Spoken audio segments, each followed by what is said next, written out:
আসসালামু আলাইকুম। আমন্ত্রণ বাংলা ভিশন সংবাদে। আপনাদের সাথে আছে রওশন কবির। শুরুতেই বিআরবি কেবলস সংবাদ শিরোনাম। মুসলিম উম্মার শান্তি কামনায় আখেরি মোনাজাতের মধ্য দিয়ে শেষ হলো বিশ্ব ইজতেমার প্রথম পর্ব, লাখো মানুষের অংশগ্রহণ। টেকনাফে বদির ভাই বেআই সহ 102 ইয়াবা ব্যবসায়ীর আত্মসমর্পণ, দেশ রক্ষায় মাদক কারবারিদের ছাড় নয় হুঁশিয়ারি স্বরাষ্ট্রমন্ত্রী।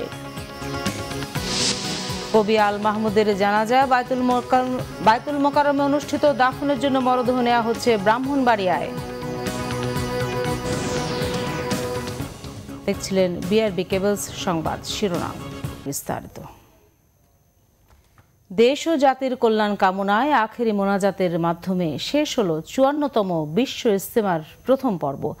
লাখো মানুষ মোনাজাতে অংশ নিয়ে নিজের, পরিবার, দেশ ও সারা বিশ্বের মঙ্গল কামনা করেছেন। তবে যানবাহন সংকট ও বাড়তি ভাড়ার কারণে ফেরার পথে কিছুটা ভোগান্তিতে পড়েছেন মুসল্লিরা। 54তম বিশ্ব ইজতেমার আখেরি মোনাজাতের আগেই টঙ্গীর তুরাগতীর পূর্ণ লাখো মুসল্লিতে। সকাল থেকে চলতে থাকে হেদায়েতি বয়ান। মূলত মাওলানা জোবায়েরপন্থী মুসল্লিরাই প্রথম পর্বের ইজতেমায় অংশ নিয়েছেন। মূল ময়দান ছাড়িয়েও ধর্মপ্রাণ মুসল্লিরা অবস্থান নেন আশপাশের খোলা স্থান ও রাস্তায়। সকাল 10টায় পুরো এলাকা পরিণত হয় মানুষের মিছিলে। মানুষের ঢল ছিল মোনাজাত শুরুর আগ পর্যন্ত। 10:42 মোনাজাত শুরু হয়। পরিচালনা করেন হাফেজ মাওলানা জোবায়ের। চলে 11:10 পর্যন্ত। 28 মিনিটের মোনাজাতে অংশ নেন নানা বয়স ও পেশার মানুষ।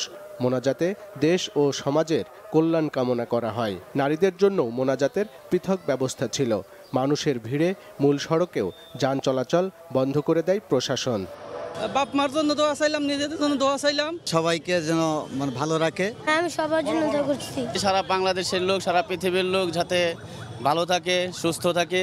আল্লাহ তাআলার পছন্দনীয় গ্রহণীয় লোকজন এখানে থাকে, এই কারণে এটা দোয়া কবুল হওয়ার জন্য এটা গ্রহণযোগ্য। মোনাজাত শেষে ফেরার পথে ভোগান্তিতে পড়তে হয় মুসল্লিদের। যানবাহন না থাকায় তাদেরকে হেঁটেই বাড়ি ফিরতে হয়। তবে দূরের যাত্রীদের ভোগান্তি ছিল সবচেয়ে বেশি। যানবাহন পাচ্ছেন না নিজ গন্তব্যের, আবার পেলেও গুনতে হচ্ছে বাড়তি ভাড়া। এখন আমাদের কি করার, মনে করেন হাইটেই যাবো, 100 টাকা দেওয়া তো সম্ভব না। গাড়ি ডাইরেক্ট মিরপুর যাইব, যেসব লোকগুলা খিলক্ষেত মহাখালী যাইব, এদের নিবি না, ডাইরেক্ট 50-100 টাকা ভাড়া চাচ্ছে। আমরা কাছের থেকে তো এই জন্য কাছের লোকদের তুলতেছে না। যতদূর যাওয়া যায় তারপরে দেখি সামনে কি অবস্থা হয়। টুঙ্গি থেকে বলতে হাইটে আসতেছি, মনে করেন যে এবং তো একটা গাড়ির জন্য উঠবো 100 টাকা ভাড়া যাচ্ছে তুরক বাসে। ইজতেমা উপলক্ষে বেশ কয়েকটি বিশেষ ট্রেনের ব্যবস্থা করেছে রেল মন্ত্রণালয়। সেখানে ভিড় ছিল অতিরিক্ত। ঝুঁকি নিয়ে ছাদ ও সামনের ইঞ্জিনে চড়ে ঘরে ফিরেছেন মুসল্লিরা। রবিবার ভোরে শুরু হবে দ্বিতীয় দফার ইজতেমা। এতে অংশ নেবেন মাওলানা সাদপন্থীরা। 18 ফেব্রুয়ারি হবে আখেরি মোনাজাত। আরিফুল হক, বাংলা ভিশন, টঙ্গী, গাজীপুর। রোহিঙ্গাদের উপর নৃশংসতার তদন্তে আন্তর্জাতিক ফৌজদারি আদালত আইসিসির সিদ্ধান্তকে স্বাগত জানিয়েছেন প্রধানমন্ত্রী শেখ হাসিনা।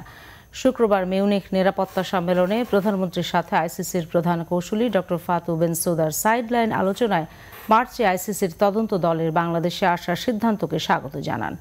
রোহিঙ্গাদের উপর মিয়ানমার সেনাবাহিনীর নৃশংসতার তদন্তের জন্য আইসিসির টিমকে সম্ভাব্য সকল সহযোগিতার আশ্বাসও দেন প্রধানমন্ত্রী ও আইসিসির প্রধান কৌঁসুলি ৭১-এ পাকিস্তান সেনাবাহিনীর গণহত্যা ও মিয়ানমারের রোহিঙ্গা নাগরিকদের ওপর নৃশংসতার বিচারের বিষয়ে আলোচনা করেন। এ সময় ৭১-এ গণহত্যা চালানো পাকিস্তানি সেনাবাহিনীর সদস্যদের বিচারের সম্মুখীন করার ওপরও গুরুত্ব আরোপ করেন প্রধানমন্ত্রী। ডক্টর বেনসুদা আইসিসিতে যোগদানের পর বাংলাদেশের জোরালো ভূমিকা রাখার জন্য প্রধানমন্ত্রীকে ধন্যবাদ জানান।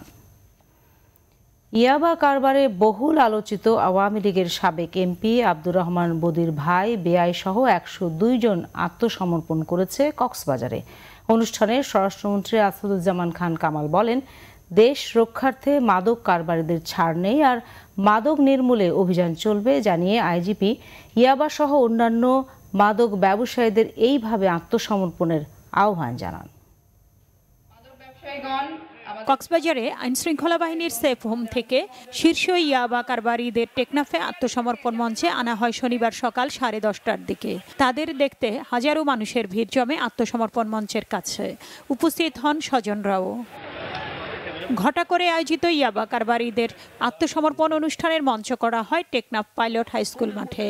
সকাল 11:15টায় সেখানে উপস্থিত হন স্বরাষ্ট্রমন্ত্রী আসাদুজ্জামান খান কামাল। তার হাতে প্রতীকীভাবে ইয়াবা ও অস্ত্র জমা দেয় আইনশৃঙ্খলা বাহিনীর তালিকাভুক্ত 1151 জনের মধ্যে 102 জন। জানানো হয় তাদের মধ্যে অন্তত 35 জন ইয়াবার গডফাদার। যারা তাদের উপলব্ধি হয়েছিল যে তারা খারাপ কাজটি করছেন, সেই জন্য তারা যে সারেন্ডার করছেন, সেই জন্য তাদেরকে ধন্যবাদ, সাধুবাদ যা জানাবার আমরা জানাচ্ছি। এই ব্যাপারে কোনো ছাড় আমরা কেউ দেব না, কারণ আমাদের দেশ বাঁচাতে হবে। আমাদের যে স্বপ্ন আমাদের মাননীয় প্রধানমন্ত্রী 2041-এ দেখছেন, সেখানে আমাদের যেতে হবে। যারা পুরনো আছেন তাদের জন্য হুঁশিয়ারি, এবং যারা নতুনভাবে যুক্ত হবেন তাদেরকেও আমরা এই হুঁশিয়ারি দিতে চাই। আমাদের এই অভিযান কিন্তু অব্যাহত থাকবে। আপনাদের জন্য কঠোর বার্তা কিন্তু সামনেও আপনারা দেখতে পাবেন, যদি আপনারা এইভাবে আমাদের কাছে এসে আত্মসমর্পণ না করেন। আত্মসমর্পণকারীদের মধ্যে রয়েছে টেকনাফের সাবেক এমপি বদির 4 ভাই আব্দুল আমিন, আব্দুর শুক্কুর, মোহাম্মদ শফিক এবং মোহাম্মদ ফয়সাল, ভাগ্নে শাহেদুর রহমান নিপু এবং বেআই শাহেদ কামাল। আত্মসমর্পণ অনুষ্ঠানে উপস্থিত ছিলেন বদির স্ত্রী সহ কক্সবাজারের 3 এমপি। গত বছরের 4 মে মাদকের বিরুদ্ধে সরকারের যুদ্ধ ঘোষণার পর বন্দুকযুদ্ধে নিহত হয় প্রায় 300 ইয়াবা কারবারি। তাদের মধ্যে সীমান্তে বন্দুকযুদ্ধে নিহত হয়েছে 42 জন। এর মধ্যে 37 জনই টেকনাফের। তবে স্বরাষ্ট্র মন্ত্রণালয়ের তালিকাভুক্ত 73 জন গডফাদারের মধ্যে 4 জন বন্দুকযুদ্ধে নিহত হয়েছে। গত বছরের ডিসেম্বরে ইয়াবা কারবারিদের স্বাভাবিক জীবনে ফেরাতে পুনর্বাসনের উদ্যোগ নেয় সরকার। জানুয়ারির মাঝামাঝি থেকে আত্মসমর্পণের জন্য কক্সবাজারের সেফ হোমে জড়ো করা হয় ইয়াবা ব্যবসায়ীদের। Bangla vision news desk. Bangla সাহিত্যের অন্যতম শক্তিমান কবি আল মাহমুদকে পারিবারিক কবরস্থানে দাফনের জন্য নিয়ে যাওয়া হচ্ছে তার গ্রামের বাড়ি ব্রাহ্মণবাড়িয়ায়। শনিবার বাদ জোহর জাতীয় মসজিদ বায়তুল মোকাররমে তার দ্বিতীয় নামাজে জানাজা অনুষ্ঠিত হয়। বিভিন্ন শ্রেণী পেশার মানুষ তাতে অংশ নেয়। সেখান থেকে মরদেহবাহী গাড়ি ব্রাহ্মণবাড়িয়ার উদ্দেশ্যে রওনা দেয়। এর আগে বেলা 11:15টায় বাংলা একাডেমির প্রাঙ্গণে নেওয়া হয় কবির মরদেহ। বাংলা একাডেমির মহাপরিচালক সহ কবি, সাহিত্যিক ও সাহিত্য অনুরাগীরা তাকে শেষ শ্রদ্ধা জানান। পরে বেলা 12:30টায় কবির মরদেহ নেওয়া হয় জাতীয় প্রেস ক্লাবে। এ সময় সাংবাদিক, বুদ্ধিজীবী ও সংস্কৃতি অঙ্গনের অনেকেই স্মৃতিচারণ করেন। সেখানে কবির প্রথম নামাজে জানাজা অনুষ্ঠিত হয়। এরপর বিভিন্ন সাংবাদিক সংগঠনের পক্ষ থেকে কবির কফিনে শ্রদ্ধা জানানো হয়।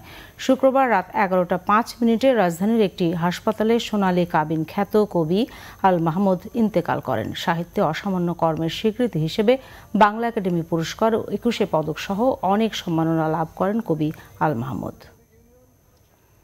বিএনপির সিনিয়র যুগ্ম মহাসচিব রুহুল কবির রিজভী বলেছেন, সরকারের নতজানু পররাষ্ট্রনীতির কারণেই রোহিঙ্গা সংকটের সমাধান হচ্ছে না। নয়াপল্টনে দলের কেন্দ্রীয় কার্যালয়ে সংবাদ সম্মেলনে রিজভী আরও বলেন, সেন্ট মার্টিন দ্বীপকে নিজের অংশ হিসেবে দাবি করলেও মিয়ানমারের বিরুদ্ধে নামকা ওয়াস্তে প্রতিবাদ জানিয়ে চুপ করে আছে গণবিচ্ছিন্ন সরকার। ঠাকুরগাঁওয়ে বিজিবির গুলিতে 4 জন নিহতের প্রতিবাদ জানিয়ে তিনি বলেন, বিএসএফের মতোই বাংলাদেশিদের হত্যা করছে তারা। দেশ বরেণ্য কবি আল মাহমুদের মরদেহ শহীদ মিনারে নিতে না দেওয়ার বিষয়ে তিনি বলেন, এই ঘৃণ্য কর্মকাণ্ডে প্রমাণ হয় শহীদ মিনারের মতো পবিত্র স্থানকেও দলীয়করণ করেছে ক্ষমতাসীনরা। 71-এ বিতর্কিত ভূমিকার জন্য জাতির কাছে ক্ষমা চাইলেও আদর্শিক পরিবর্তন না হওয়া পর্যন্ত জামায়াত ইসলামকে দেশের মানুষ গ্রহণ করবে না বলে মনে করেন আওয়ামী লীগ সাধারণ সম্পাদক ওবায়দুল কাদের। ধানমন্ডি আওয়ামী লীগ সভানেত্রীর কার্যালয়ে সাংবাদিকদের সাথে কথা বলেন ওবায়দুল কাদের। এ সময় তিনি বলেন, জামায়াতের সহকারী সেক্রেটারি জেনারেল ব্যারিস্টার আব্দুর রাজ্জাকের পদত্যাগ রাজনৈতিক কৌশল। জামায়াত বিলুপ্ত করে নতুন নামে এলেও আদর্শিক পরিবর্তন না হলে বাংলাদেশের মানুষ তাদের গ্রহণ করবে না বলেও মনে করেন তিনি। তবে ৭১-এ বিতর্কিত ভূমিকার জন্য ক্ষমা চাওয়া এবং জামায়াতকে বিলুপ্ত করে নতুন নামে রাজনীতিতে এলে আওয়ামী লীগ তাদের স্বাগত জানাবে কিনা সে বিষয়ে এখনই মন্তব্য করতে নারাজ ওবায়দুল কাদের। এ সময় তিনি আরও বলেন, আওয়ামী লীগের শেখ হাসিনার বিকল্প এখনও তৈরি হয়নি। নিচ্ছি সিবি স্টাইল সংবাদ বিরতি, সাথেই থাকুন, ফিরে এসে থাকছে।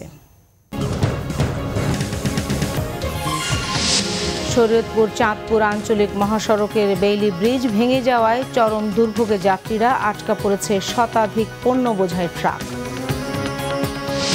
পাবনার রূপপুর পারমাণবিক বিদ্যুৎ প্রকল্পের গ্রিন সিটিতে বিদ্যুৎ স্পৃষ্টে এক রাশিয়ান নাগরিকের মৃত্যু।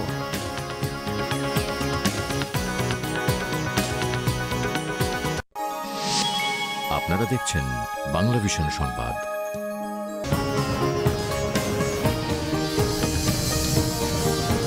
স্বাগত আরেকবার বাংলা ভিশন সংবাদে। শরীয়তপুর চাঁদপুর আঞ্চলিক মহাসড়কের বেইলি ব্রিজ ভেঙে যাওয়ার ২২ ঘন্টা পর চালু হয়েছে এ রুটে যান চলাচল। দুই পাড়ে আটকে থাকা শতাধিক পণ্য বোঝাই ট্রাকগুলো ধীর গতিতে চলছে। এদিকে এ সড়কের মোট ৫টি বেইলি ব্রিজ দীর্ঘদিন সংস্কার না হয় প্রায় ঘটছে দুর্ঘটনা। ব্রিজগুলো দ্রুত সংস্কারের দাবি ভুক্তভোগীদের। ২০০১ সালে মংলা বন্দর ও চট্টগ্রাম বন্দরের যোগাযোগ সহজ করতে চালু করা হয় শরীয়তপুর চাঁদপুর আঞ্চলিক মহাসড়ক। এই সড়কের শরীয়তপুর থেকে চাঁদপুর পর্যন্ত ৭টি বেইলি ব্রিজ দীর্ঘদিন যাবৎ ঝুঁকিপূর্ণ অবস্থায় আছে। শুক্রবার রাতে ভেদরগঞ্জের পম সজনপুর ব্রিজটির পাটাতন ভেঙে বন্ধ হয়ে গেছে যান চলাচল। দুপারে আটকে আছে শতাধিক ট্রাক। রোডে কিছু কিছু বেইলি ব্রিজ আছে, মানে এগুলা খুব রিস্ক দুর্ঘটনা আমাদের জন্য সারাক্ষণ, এটা এনি টাইম রিস্ক। ব্রিজের উঠলে গাড়ি সহ কাঁপে, নিচে ভাঙে চুরে পড়বে, এত রিস্কে আমাদের চলাফেরা সম্ভাবনা না। 10 দিন আগে করেছে, আবার সেই ফ্ল্যাটই ভাঙেছে, অন্য জায়গায় তো না, ওই একই ফ্ল্যাট ভাঙেছে।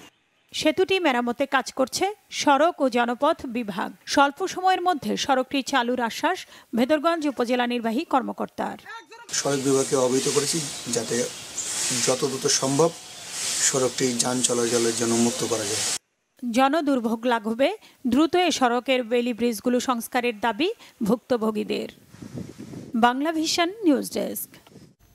পাবনার ঈশ্বরদীতে রূপপুর পারমাণবিক বিদ্যুৎ প্রকল্পের গ্রিন সিটিতে বিদ্যুৎ স্পৃষ্টে এক রাশিয়ান নাগরিকের মৃত্যু হয়েছে। শনিবার সকালে এ দুর্ঘটনা হয়। নিহতের নাম জেলেস্কি ভার্জিম। তিনি প্রকল্পের ট্রেড রেজিম নামের একটি ঠিকাদারি প্রতিষ্ঠানে ইনস্টলার পদে কর্মরত ছিলেন। প্রকল্পের গ্রিন সিটির ৩ নম্বর ভবনের ১৪ তলায় এই রাশিয়ান নাগরিক বসবাস করতেন। পুলিশ জানায়, ফ্ল্যাটের ডাইনিংয়ের কমন স্পেসের সাথে বাথরুমের ফলস ছাদে রাখা গিজার থেকে ডাইনিংয়ের মেঝেতে পানি পড়ছিল। তা ঠিক করতে গিয়ে এই দুর্ঘটনা বলে প্রাথমিক ধারণা পুলিশের। ভাঙন তীব্র রূপ নিয়েছে নোয়াখালীর হাতিয়ার মেঘনা নদীতে। প্রতিদিনই ভাঙছে শিক্ষা প্রতিষ্ঠান সহ সরকারি বেসরকারি স্থাপনা। মানবতার জীবনযাপন করছেন ভাঙনে নিঃস্ব মানুষগুলো। এদিকে আজ থেকে কাজ শুরু করেছে পানি উন্নয়ন বোর্ড। নোয়াখালীর দ্বীপ উপজেলা হাতিয়াকে ঘিরে রেখেছে মেঘনা নদী। প্রতি বছরই ভাঙছে এ নদী, গিলছে নানা স্থাপনা। বসত ভিটা হারিয়ে নিঃস্ব ৫ শতাধিক মানুষ। বিলীন হওয়ার পথে নলচিরা ও শুকচর ইউনিয়ন। সরকারের কোনো পদক্ষেপ না থাকায় ক্ষুব্ধ ভুক্তভোগীরা। বাড়ি কোবার ভাঙছি, এটার শেষ নেই। ভাঙতে আমরা অস্থিহারা, এখন কোথায় যাবো কি করুম, একদম সর্বহারা। আমাদের নদী ভাঙতে ভাঙতে সবকিছু রয়ে গেছে, আমার থাকার কোনো ব্যবস্থা নাই। আরেকজনের চান্দার তলে থাকি। সরকার যদি নদী ভাঙাটা বন্ধ করে, একটা বেড়ি করে দিয়ে, তাইলে আমরা থাকবার ব্যবস্থা হইব। আমরা চাষি, আমরা চাষাবাদ করবো, ওই জমিও নাই। এখন যদি বেইমান করিয়া যদি আমাদেরকে কোনো রকমে যদি পলক দিয়ে যদি আমাদেরকে একটু রক্ষা করে, তাহলে আমাদের রক্ষা আছে, আর কোনো রক্ষা নেই। সম্প্রতি ভাঙন কবলিত এলাকা পরিদর্শন করেন মন্ত্রীরা। চলতি মাসের মধ্যে ভাঙন প্রতিরোধে কাজ শুরুর প্রতিশ্রুতি দেন তারা।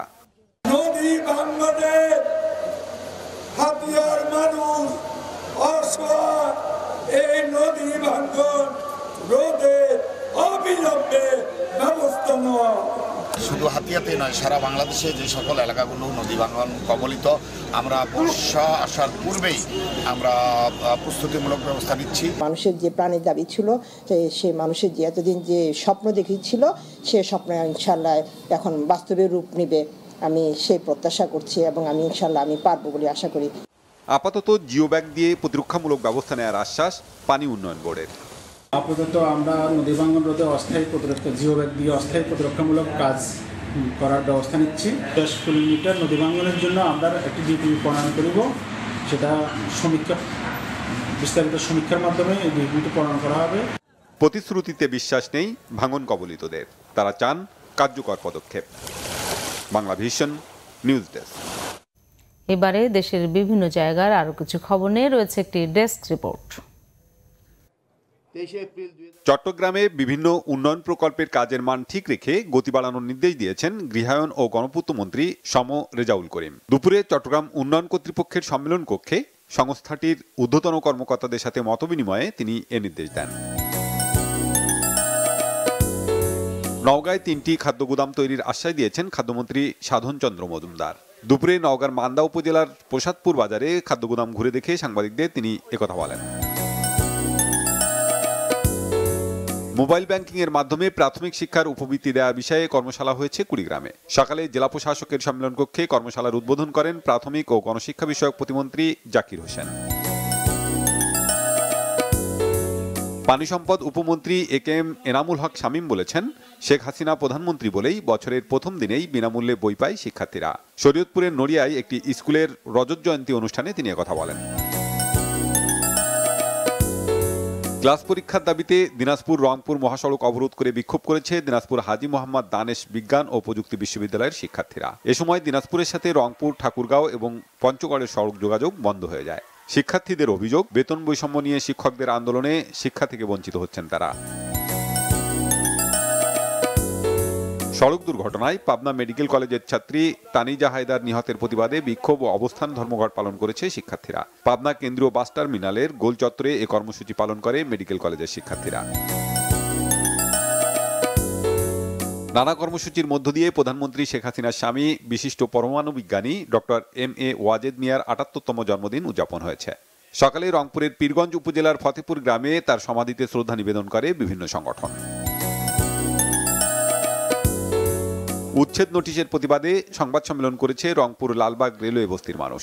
রংপুর প্রেস ক্লাবে সংবাদ সম্মেলনে 1 মাসের মধ্যে বস্তির আশ্রিতদের পুনর্বাসনের দাবি জানান বক্তারা।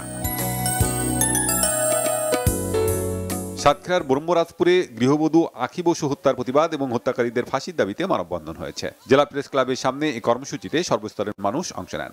এ ঘটনায় স্বামী, শ্বশুর, শাশুড়িকে দায়ী করে তাদের সর্বোচ্চ শাস্তির দাবি করেন বক্তারা। বগুড়ায় বুদ্ধি প্রতিবন্ধী ও অটিস্টিক বিদ্যালয় জাতীয়করণের দাবিতে মানববন্ধন হয়েছে। শহরের সাতমাথায় জেলার 36টি বুদ্ধি প্রতিবন্ধী ও অটিস্টিক বিদ্যালয়ের শতাধিক শিক্ষক কর্মচারীরা এতে অংশ নেন। শাফিন খান, বাংলা ভিশন নিউজ ডেস্ক।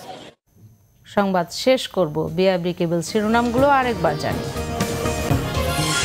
মুসলিম উম্মার শান্তি কামনায় আখেরি মোনাজাতের মধ্য দিয়ে শেষ হলো বিশ্ব ইজতেমার প্রথম পর্ব, লাখো মানুষের অংশগ্রহণ। টেকনাফে বদির ভাই বেআই সহ 102 ইয়াবা ব্যবসায়ীর আত্মসমর্পণ, দেশ রক্ষায় মাদক ব্যবসায়ীদের ছাড় নয়, হুঁশিয়ারি স্বরাষ্ট্রমন্ত্রীর। কবি আল মাহমুদের জানাজায় বায়তুল মোকাররমে অনুষ্ঠিত দাফনের জন্য মরদেহ নেওয়া হচ্ছে ব্রাহ্মণবাড়িয়ায়। এই ছিল এখনকার মতো। পরের সংবাদ সন্ধ্যা 7:30 এর আগে 6টায় রয়েছে নিউজ টপ 10 দেখার আমন্ত্রণ রইল। এছাড়া ফেসবুকে বাংলা ভিশন সংবাদ সরাসরি দেখতে লগ ইন করতে পারেন facebook.com/বাংলাভিশনে। ধন্যবাদ সবাইকে এতক্ষণ সাথে থাকার জন্য।